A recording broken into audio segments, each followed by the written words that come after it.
Welcome back. All right, so continuing on with my look at my favorite players that have played for various franchises, and now we are up to the Minnesota Wild. So, with the Minnesota Wild being in the spotlight, again, it's 1 through 20. I've got the list right here. Some of them current players, some of them not current players, and so off we go.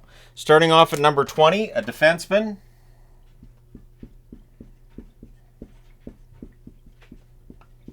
Not a defenseman that's played recently for them, but Nick Schultz, good defenseman, serviceable, and one of those guys that I find myself rooting for because doesn't get a lot of the spotlight, played well defensively, and he's number 20 on my list. Number 19, another defenseman.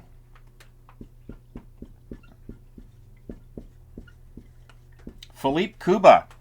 Kuba, point producer, again, top 4 defenseman.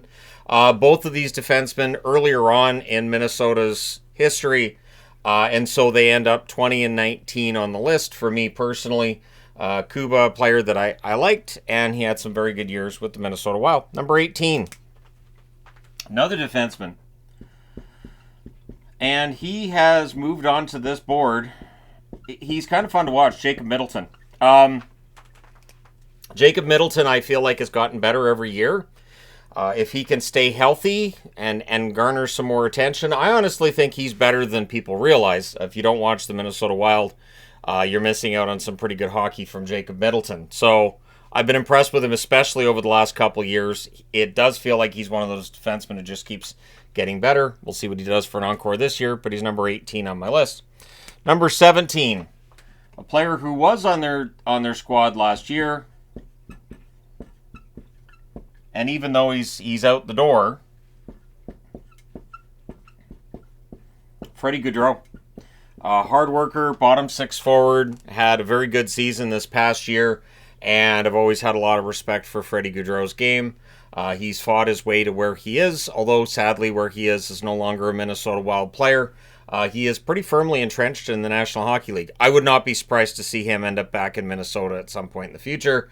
It just feels like it's kind of a natural home for him. But we'll see. You never know. Sometimes players do go back. Number 16.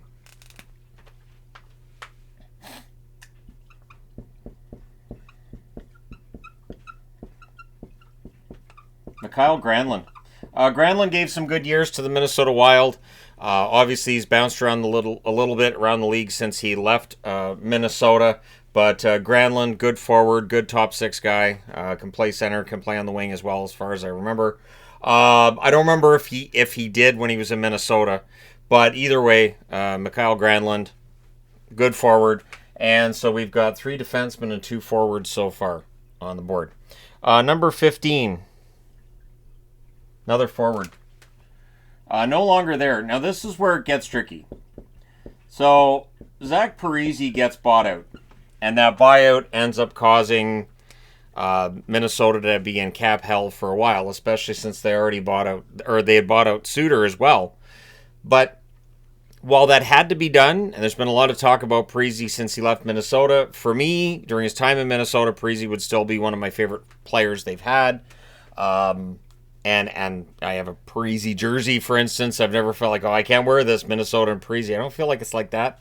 But either way, when he was there, yes, eventually he gets his contract bought out, but I thought he played a good top 6 role during a lot of his time there, even if it didn't end all that pleasantly for him. Number 14, it's a long name. And what's interesting with Pierre-Marc Bouchard is I always felt like he's a good forward. There was always something more there. The example I would use now might be like Andrei Svechnikov in Carolina. Just with Bouchard, you knew there was more. You knew there was more he could do. I always talk about the EA games when I'm doing these videos. And my EA NHL games, Bouchard was fantastic. And clearly, I mean, it doesn't necessarily mean anything, right? But Bouchard was very good in those games. And there were moments in almost every game Bouchard played where you saw the amount of talent he had. Just didn't quite end up living up to what I think he could have been. I think he could have been a point-per-game player in the NHL. But that's me. He's number 14 on the list. Number 13, goaltender.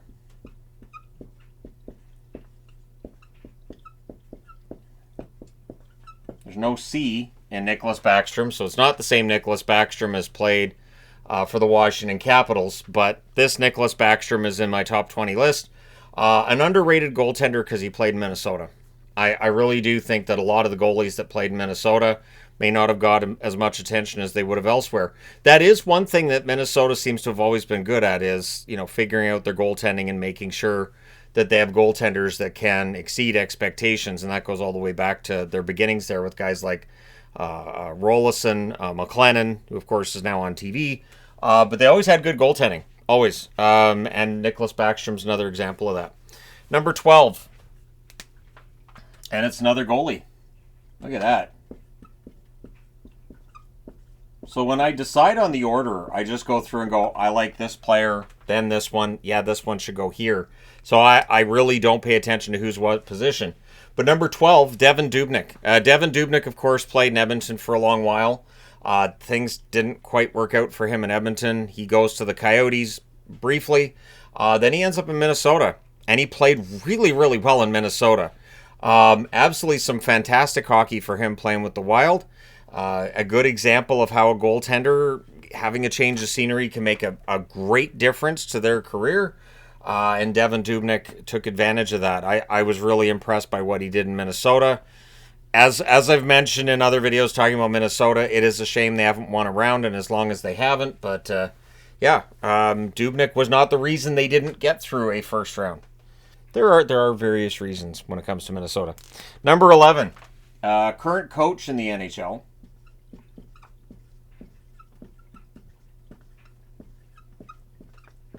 I don't know if it'll surprise people or not, but Andrew Burnett was a player I always liked. All he did was score points. I thought he was a good player. Overall pretty good player. I understand now that he's a head coach. And you may not look at Andrew Burnett and go, I bet he was a really good hockey player. But he was. He was a pretty darn good hockey player. So it's one of the reasons why I like Burnett the coach too. I liked Burnett the player. Generally, if I liked a player, if that player then becomes a coach, I will like them as well in that role and cheer them on. And Burnett's one of those guys that I really root for things to go well for him this year in Nashville. Even though, as a Canuck fan, selfishly, I'd rather the Canucks made the playoffs than Nashville, obviously. But yeah. Burnett, number 11. Number 10. Number 10 is, so I mentioned Parise. Now we're going to mention the other, Ryan Suter. Almost said Sutter, and then I caught myself, and then I pointed out I almost said Sutter. Ryan Suter, a defenseman who gave some very good years to Minnesota, and I will say, while Bill Guerin's taken some heat for the buyouts, I totally understand why he did it. Trying to change the locker room culture is sometimes important, but it does not, for me anyways, take away from what Ryan Suter was able to do there as a pretty darn good defenseman. So Suter for me is number 10 on the list. Number 9, veteran player.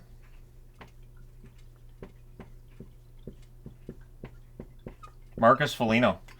Foligno is one of the players that you think of first when you think of the Minnesota Wild. At least it should be.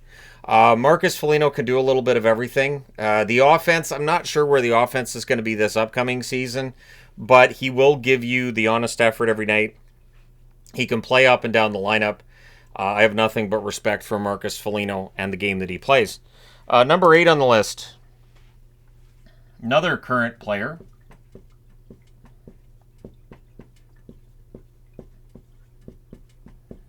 Joel Eriksson Ek.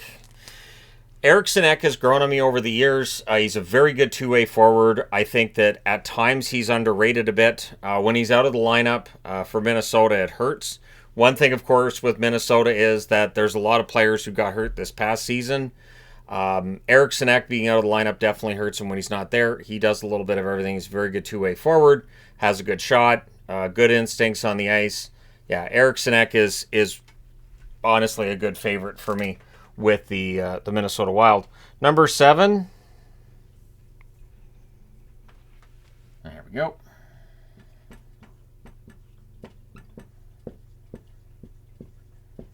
Jared Spurgeon. Jared Spurgeon, a defenseman, captain of the team, of course, and we can go ahead and say a little bit of underrated with Spurgeon as well. I think that it is kind of a running theme.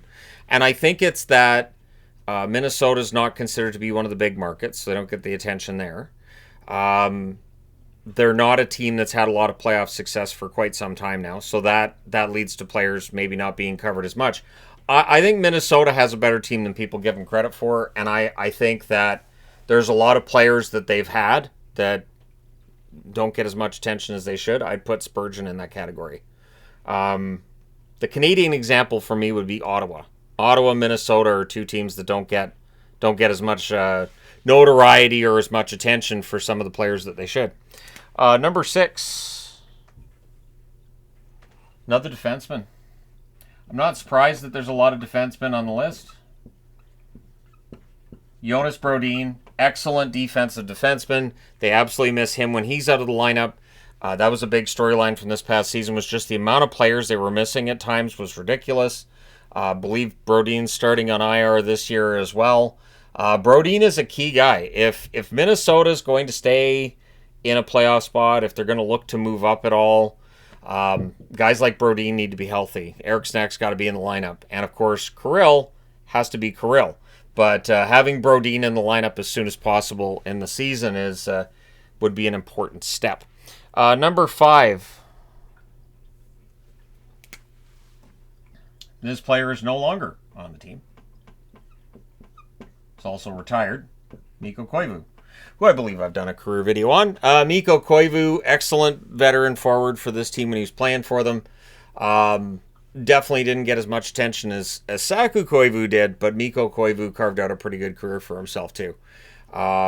Excellent forward, and it is the hard work too. Koivu was a hard worker. I think with the last name Koivu, you kind of have to be. You're in that family, you're a hard worker. Number 4.